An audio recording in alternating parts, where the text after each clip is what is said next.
السلام علیکم. نن به زه شیر کوم ستاسو سره چکن کټلیټس ډیر په اسانه طریقه سره په کور کې. د ټول نه اول خو بریډ راوالی څلور کم براون حصې چې چاپیره نسواري کم سایډونه چې هغه تی کټ کړئ. بس په وړو وړو حصو کې تقسیم کړئ چې منګې په جوسر کې میده کوو چې په اسانه میده شي. ټول بریډ به په یو باول کې ور واچو او بس په جوسر په مدد سره به بالکل میده کو.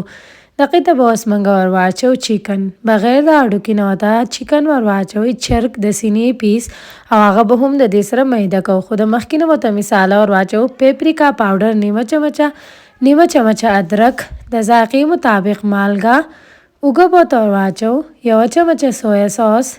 بس د هر سره به مکس کو او ښکلي به یې میده کو.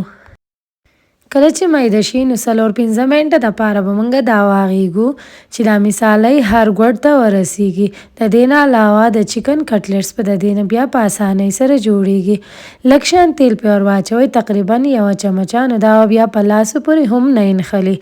بس ښکلي واغېږئ او مهین اوړه ترې جوړ کړئ. نو دا زموږ سره د چکن کټلیټس دپاره اوړه تیار شو. دا تاسو په فریج کې هم ایښودی شئ د څو یوې هفتې دوو دپاره بیا هم استعمالولی شئ.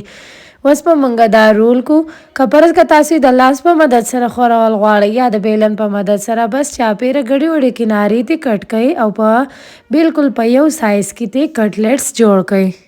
د کټلیټس پینډنوالی او نریوالی په تاسو ډیپینډ کوي چې تاسو یې څونه پینډنه یا نري پخوئ. خو زیات پینډنه چې هغه بیا اکثر د دننه نه اومئ نو چې څونه ښکلي په می چې لکه نه ډېر نري او نه ډېر پینډنئ نو صحیح وي.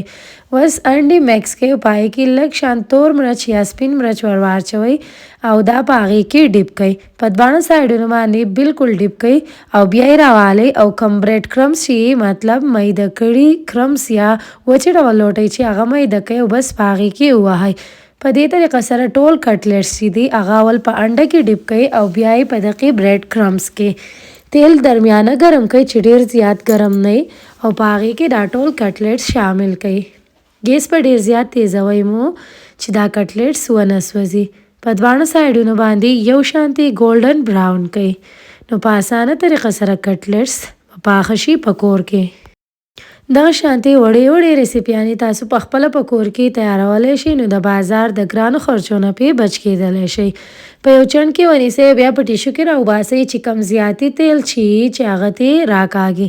نو که خوښه شوي نو پلیز لایک شیر او سبسکرایب یې کړئ. شکریه.